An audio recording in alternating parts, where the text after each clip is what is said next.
ఇదిగో ఈ ఆలోచనతోనే నాసా సముద్ర అంతర్భాగంలో తొలి జీవం పుట్టుక ప్రాంతం ద హేడార్ జోన్లో పరిశోధనలకు పూనుకుంది. ఇదేదో ఆసక్తికరంగా ఉంది కదా. సూర్యుడు లేకపోతే భూమి గడ్డకట్టుకుపోతుందని కొందరంటారు.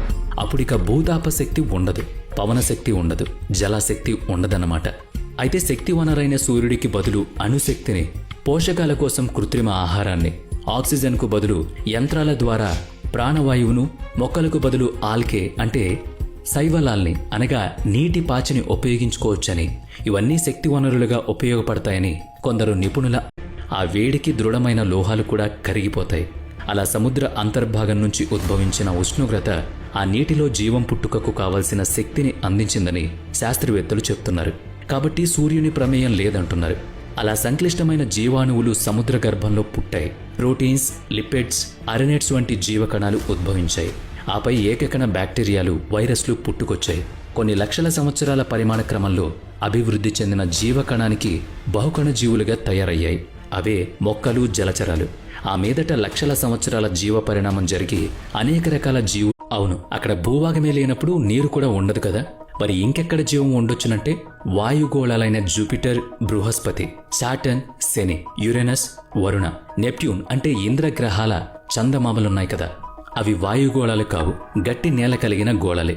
వాటిలో ఒకటైన యూరోపా మీద జీవం ఉందనేది నాసా వారి అంచనా. జూపిటర్ అంటే బృహస్పతి గ్రహం యొక్క 4వ పెద్ద చందమామ అయిన యూరోపా మీద భూమి మీద ఉన్నట్టుగా లవణ సముద్రాలు గుప్తంగా ఉన్నాయని నాసా కనిపెట్టింది. 1979 నాటి వోయేజర్ ప్రయోగాలు, 1989 నాటి గెలి రెండింటి సముద్రాల మూలకాల సంయోజనం కూడా ఒక్క మాదిరిగానే ఉంది. అనగా ఏంటంటే యూరోపా మహాసముద్రాల అంతర్భాగంలో అంటే ఆ లోతుల్లో హైడ్రోథర్మల్ వెంట్స్ ఉండే అవకాశం మెండుగా ఉండాలంటున్నారు శాస్త్రవేత్తలు.